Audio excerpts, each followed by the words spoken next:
شریف فیضان چراہی خوبصورت خطاب کے لیے قابل ساتھ محترم مقام عزت مابین طریقت رہبر شریعت منبع جود و صفا قبلہ و کعبہ ملجا و بابا مرکزی زیادہ نشین آستانہ آلیہ چورا شریف قبلہ پیر محمد بدرالجاہ فاروقی صاحب سے مقدس اپنے خوبصورت خطاب سے ہم سب کو مستفید فرمائے. نعرہ تکبیر، نعرہ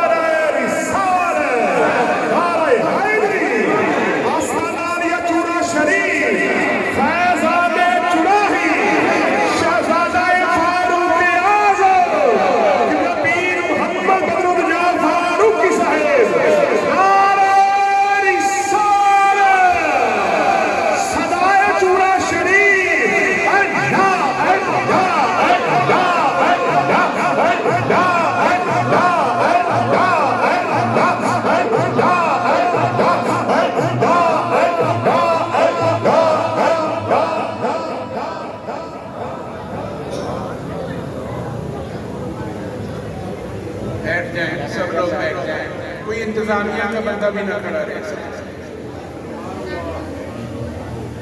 الحمدللہ رب العالمین الصلاة والسلام علیکہ یا سید الانبیاء والمرسلین وعلی آلہ وصحبہ اجمعین. اما بعد فاعوذ باللہ من الشیطان الرجیم. بسم اللہ الرحمن الرحیم. والذی جاء بالصدق وصدق به صدق اللہ العظیم. ان اللہ وملائکتہ یصلون علی النبی یا ایھا الذین آمنوا صلوا علیہ وسلموا تسلیما. الصلاة والسلام علیکہ یا رسول اللہ، الصلاة والسلام علیکہ یا نبی اللہ، وعلی آلہ واصحابہ یا رحمۃ للعالمین. عزیز محترم، آپ سب لوگ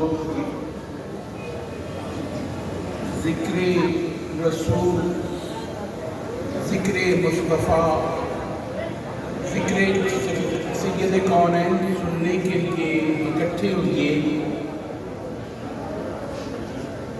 اور نبی پاک سید کونین کے ذکر کا یہ اصول ہے کہ میرے آقا کریم نبی پاک سید کونین کے صحابہ جب میرے نبی پاک سے آپ کی گفتگو سنتے تو ان کی زبانیں بند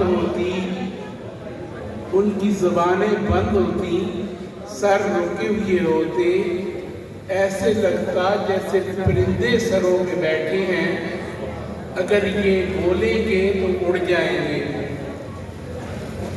یہ ہماری محبت کا تقاضا ہے، یہ ہماری عقیدت کا یہ تقاضا ہے کہ جب ہم سید کونین کے تذکرہ کے لیے، آقا کریم کی ذکر خیر کے لیے بیٹھیں تو ہماری زبانیں رک جائیں اور ہمارے کان اس طرف متوجہ ہوں جس طرف میرے آقا کریم نبی پاک سید کونین کا ذکر ہو رہا ہو. رب کائنات نے میرے نبی کریم سید کونین کے تذکرے ہمیشہ فرمائے اور اپنی پاک کتاب قرآن مجید فرقان حمید میں شروع سے لے کے آخر تک میرے آقا کریم نبی پاک کے اوصاف حمیدہ کا تذکرہ اور میرے نبی پاک کے خواص کا ذکر ہوا. میرے نبی پاک سید کونین سراپائے کمال تھے. میرے کریم آقا سید کونین کا تذکرہ جس حوالے سے بھی کیا جائے آپ کو اسی حوالے سے آپ سرخیل نظر آئیں گے، آپ اس کمال کے مرتبے کی چوٹی پہ نظر آئیں گے.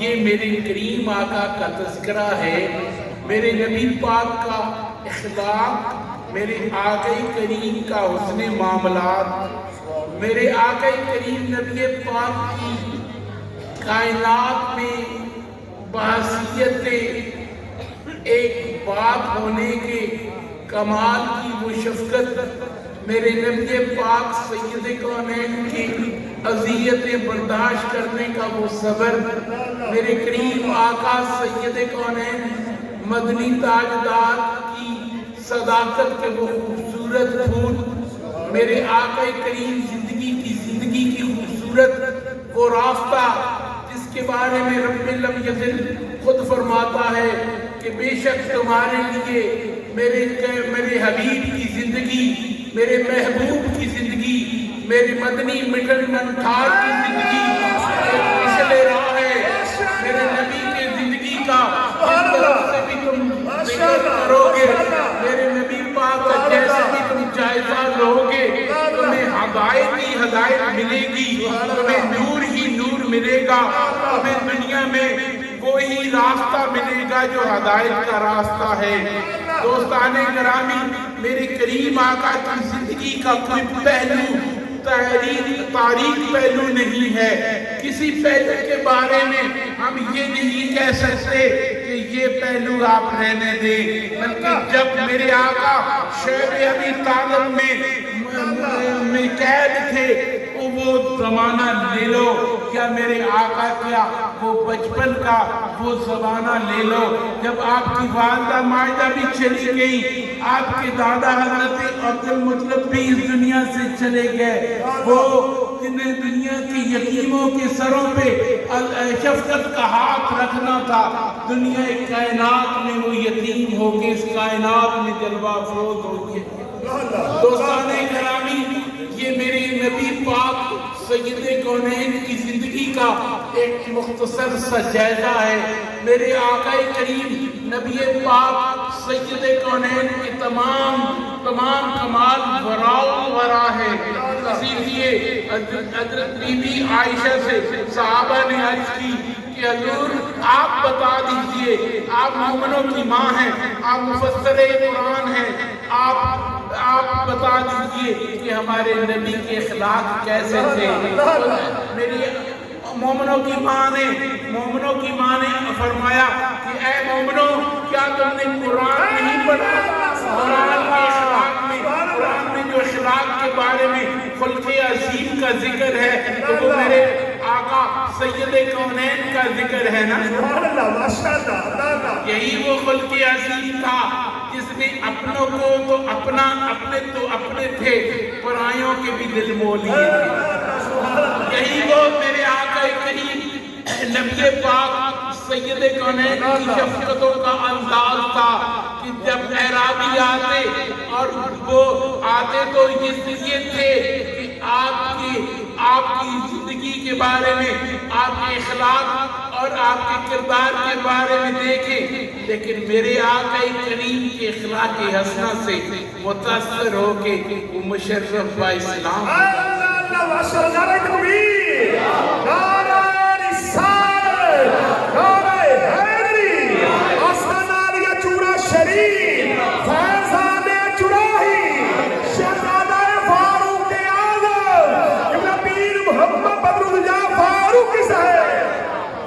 دنیا کی کائنات میں انبیاء تشریف لائے، انہوں نے اپنے وقت کی اپنی امتوں کی اصلاح فرمائی، رب کائنات نے ان کو انہی امتوں کے لیے بھیجا تھا، اس لیے ان کی ہدایات بھی محدود تھی اور ان کی تعلیمات بھی محدود تھی۔ لیکن جب میرے آقا سید کونین مدنی تاجدار آئے تو کمالات بھی لامحدود تھے، ہدایات بھی لامحدود تھی اور تعلیمات بھی لامحدود تھی۔ میرے کریم آقا سید کونین سے پہلے جتنے بھی انبیاء آئے ان میں حضرت موسیٰ کلیم اللہ کا مقام بڑا وراء ہے، حضرت عیسیٰ مسیح اللہ کا مقام بڑا وراء ہے، وہ سب تشریف لائے، کمال لے کے آئے، ہدایات لے کے آئے، انہوں نے آ کے اپنی امت کی اصلاح فرمائی۔ لیکن جب یہ انسان عقل و شعور کی بلوغت میں پہنچا، رب کائنات نے اس انسان کو بالغ آیا تو اپنے پیارے حبیب محبوب کریم سید کونین مدنی تاجدار سرکار مدینہ کو بھیجا۔ نبی پاک سید کونین کائنات میں سراپائے رحمت بن کے آئے، رحمت کی نورانی چادر ہمیشہ ہمیشہ کے لیے اوڑھ کے میرے آقا کائنات میں قدم رنجا فرماتے ہیں، کیونکہ رب کریم کی صفت سب سے کمال والی رب العالمین ہونا ہے، اور میرے نبی کریم سید کونین کی اوصاف میں رحمت للعالمین ہونا آپ کی وہ صفت ہے جو رب کریم کی بارگاہ سے آپ کو دوسرے تمام انبیاء سے اعلیٰ اور عرفہ بناتی ہے۔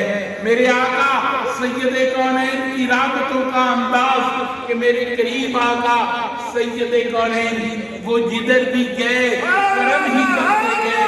میرے آقا ابھی چھوٹی عمر میں ہیں، مکہ کی زمین پہ آتے ہیں، وہاں پہ بارش نہیں ہو رہی، قید سالی نے زمین کو خشک کیا ہوا ہے، کئی سال سے وہاں پہ نخلستان خشک ہو چکے ہیں، لوگوں نے کئی دعائیں کی، التجائیں کی، بل کے مطابق مناجات کی، اپنے آقاؤں کو پکارا، لیکن ہمیشہ ناکام رہے۔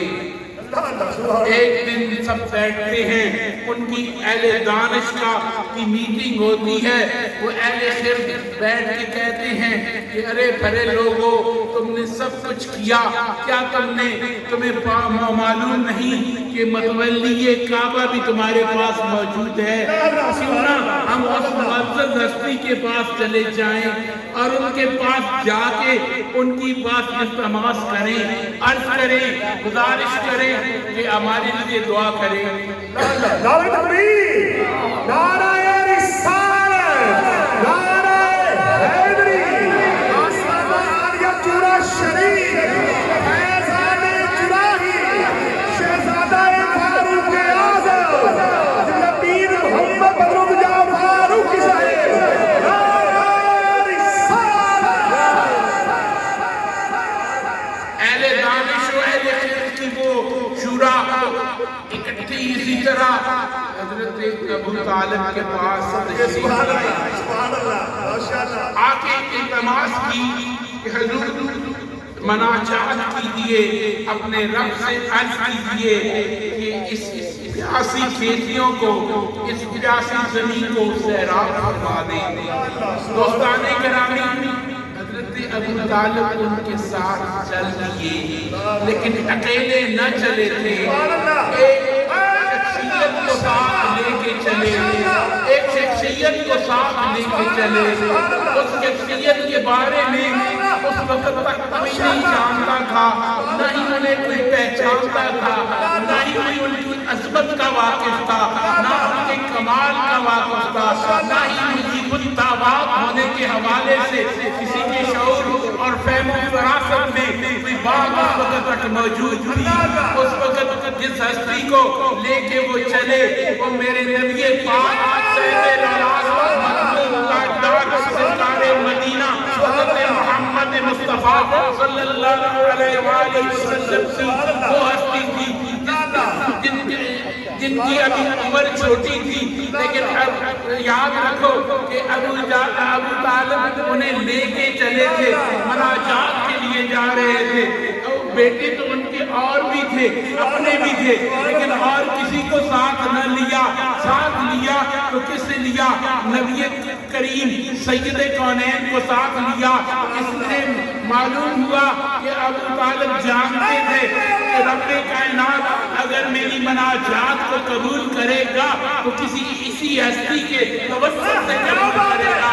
ان کے فہم میں یہ بات تھی، ان کی فراست میں یہ بات تھی، اسی لیے میرے آقا سید کونین مدنی تاجدار کو لے کے وہ کعبۃ اللہ کے قریب گئے۔ کعبۃ اللہ کے پتھروں کے ساتھ میرے آقا کریم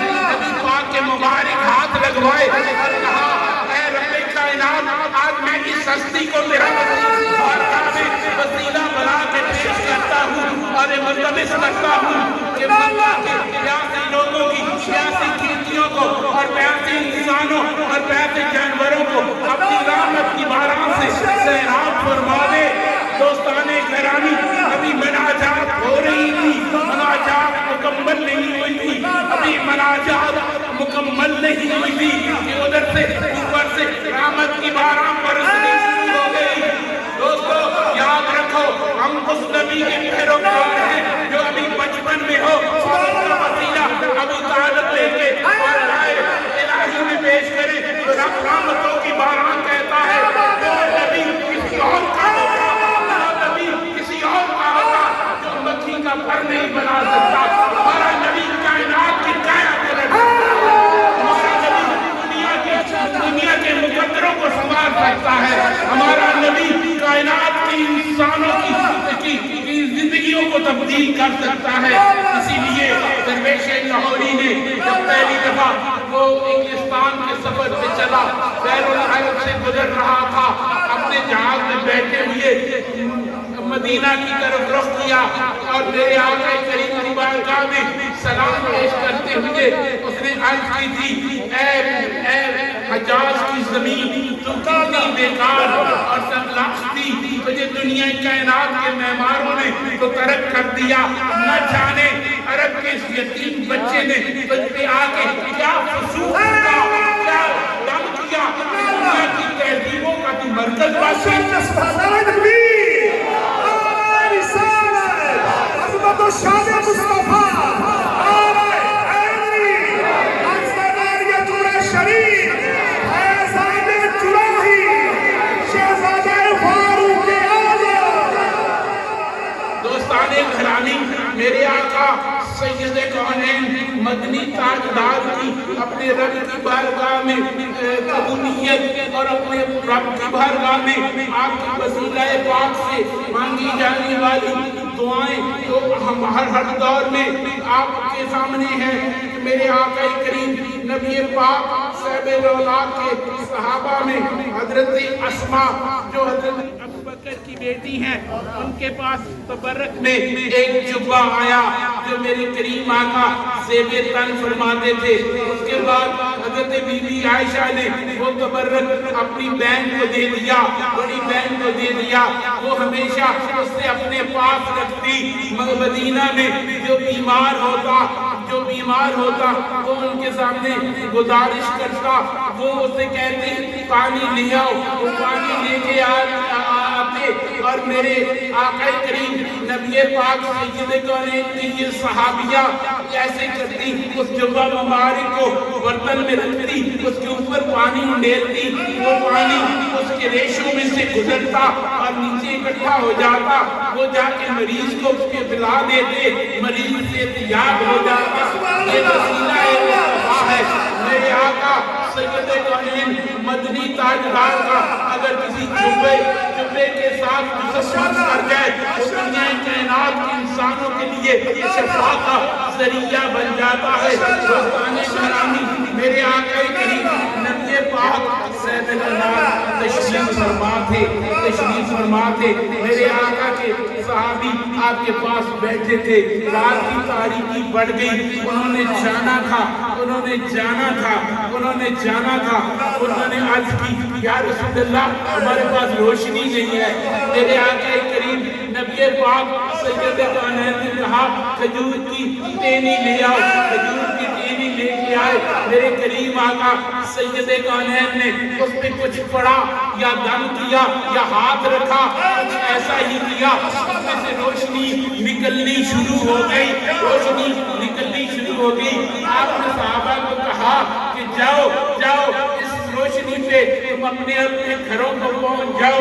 یہ میرے آقا کے صحابہ تھے، وہ وہاں سے چلے، آگے جا کے ایک گلی کا موڑ آیا، ایک نے ادھر جانا تھا، دوسرے نے ادھر جانا تھا، لائٹ ایک تھی، روشنی ایک تھی، کیا کرتے ایک روشنی سے دو استفادہ نہیں کر سکتے تھے۔ یاد رکھو اس روشنی کو تو میرے نبی نے منور کیا تھا، اس روشنی کو تو میرے نبی نے منور کیا تھا، لیکن اس روشنی کو دو صحابہ نے تقسیم کرنا تھا، انہوں نے ایک ٹینی کو 2 حصوں میں کیا، اس کو اس روشنی کے ساتھ جوڑا، وہ بھی روشن ہو گئی، چل کے ادھر لے کے چل پڑا، ایک ادھر لے کے چل پڑا۔ دوستان گرامی، اب فتنہ ان لوگوں کا ہے جو نبی کی نور پہ جھگڑا کرتے ہیں، ہم کو کہتے ہیں نبی ٹینی کو، نبی کھجور کی خشک ٹینی کو اگر ہاتھ لگا دے ان کی نور تقسیم کرنا شروع کر دیتی ہے۔ یہی صوفیاء کی مثال ہے۔ اگر معین الدین کی بارگاہ سے نور نکلا، وہ کیا معین الدین کا ذاتی تھا؟ نہیں، وہ در مصطفیٰ کا نور تھا جو صدیق اکبر کی بارگاہ سے آتا، حیدر کرار کی بارگاہ سے آیا، کسی کو داتا علی حجویری نے پھیلایا، کسی کو مجدد علی ثانی نے پھیلایا، کسی کو بہاء الدین نے پھیلایا۔ یہ کیا تھا کہ ان سے ہزاروں سال گزر گئے، 1500 سال کے بعد بھی اس نور کی خوشبوئیں آ رہی ہیں۔ کوئی حجویری کی بارگاہ میں جائے وہاں بھی خوشبو آتی ہے، کوئی معین الدین کی بارگاہ میں جائے تب بھی خوشبو آتی ہے، کوئی نظام الدین کے حضور جائے تب بھی خوشبو آتی ہے، کوئی خواجہ جمال اللہ رام پوری کے حضور جائے تب بھی خوشبو آتی ہے، سید اللہ کی بارگاہ میں جائے تب بھی خوشبو آتی ہے، نور محمد کی بارگاہ میں جائے تب بھی خوشبو آتی ہے، فقیر محمد کی بارگاہ میں جائے تب بھی خوشبو آتی ہے۔ یہ کس چیز کی خوشبوئیں ہیں؟ یہ نور محمد کی خوشبوئیں ہیں۔ میرے آقا سید کونین کا وہ نور ہے جو کبھی معین الدین کے ذریعے سے، کبھی حجویری کے ذریعے سے، کبھی بہاء الدین کے ذریعے سے، کبھی کسی اور واسطے سے، کبھی کسی باقی باللہ کے واسطے سے، کبھی کسی جمال اللہ کے واسطے سے جہاں تک پہنچا۔ دوستان گرامی، اگر نبی کا نور ٹینیوں میں بٹ سکتا ہے تو دلوں میں کیوں نہیں بٹ سکتا؟ یہ لمحہ فکریہ ہے۔ آج کا انسان یہ سوچنے سے قاصر ہے، وہ ان چیزوں کو سوچتا نہیں، اپنی چھوٹے سے ذہن پہ زور دے کے اس کو شارٹ کر دیتا ہے، کیونکہ اس کا کمپیوٹر بہت چھوٹا ہے، رب کی حکمتیں بہت وسیع ہیں۔ رب کی حکمتوں کا جب بھی چین لینا چاہو تو ابو بکر کے قدم چوم لیا کرو، کیونکہ ابو بکر نے بتایا ہے کہ جب نبی کی بات ہو، جب ایمان کی بات ہو، جب اعتقاد کی بات ہو، جب عقیدے کی بات ہو تو عقل کو پاؤں کے نیچے رکھ دے، اور جب محبت کی بات ہو، عقل و فہم و فراست کی ضرورت دنیا داری میں آتی ہے، جہانداری میں آتی ہے، دنیا کے معاملات میں آتی ہے، جہاں بھی جا عقل کا خوب استعمال کر، اس کے خوب گھوڑے دوڑا، اس کو خوب آگے تک لے جا، لیکن جب در مصطفیٰ پہ چلا جا تو عقل کو پیچھے رکھ دے، کیونکہ میرے آقا کے صحابہ کی زندگیوں کی یہی سنت ہے۔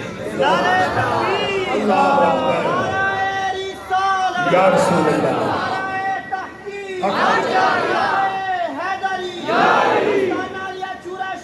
زندہ باد، زندہ باد،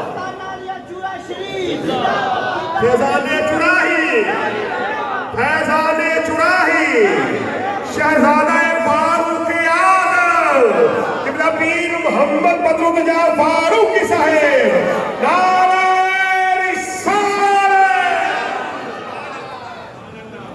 دوستان گرامی، میرے آقا کریم نبی پاک صاحب الاولاد مدنی تاجدار کا ذکر کہ جو سچائی لے کے آئے، جنہوں نے سچ کی تشریح فرمائی، جنہوں نے سچ کو آگے پھیلایا۔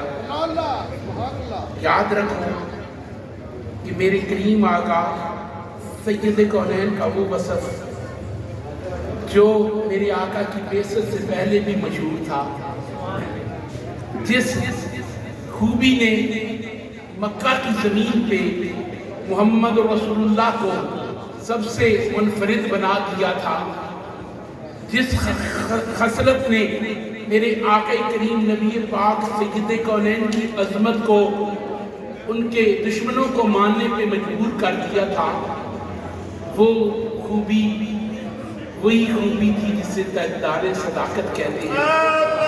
سچائی کی خوبی